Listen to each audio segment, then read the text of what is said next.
नमस्कार मित्रांनो, तर हे आहे आपलं कुरुडवाडीचं लोकेशन. माऊली नगरमध्ये आपल्याला केक डिलिव्हर करायचा होता.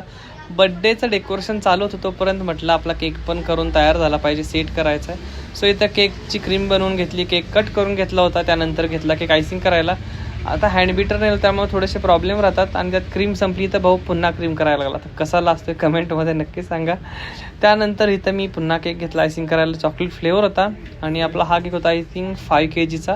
इथं केक आपला ऑलमोस्ट आयसिंग करून झालेला आहे. फिनिशिंग करत आहे बेबीच नव्हतं, प्रिशा जे की आपण इथं फाउंडरमध्ये टाकलेलं आहे. बऱ्याच गोष्टी घेऊन जायला लागतात, त्यावेळेस ह्या गोष्टी इथं जाऊन मला पॉसिबल होतात, कारण की ऑन द स्पॉट कुठून काय आणायचं हे डोकं चालत नाही, त्यामुळे घरून घेऊन जाईल तेवढं बेटर पडतं. आता हा कोणी तुम्हाला सांगायची गरज नाही, तुम्ही याला ओळखतच असताल. तर आम्ही दोघे इथं स्पेसर रेडी करत होतो.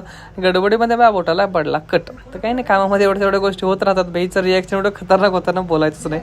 बलून डेकोरेशनवाल्यांचं डेकोरेशन चालू होतं आणि इथं त्यांचं डेकोरेशन कंप्लीट झालेलं. हे त्यांच्या डेकोरेशनचं फायनल लुक. आणि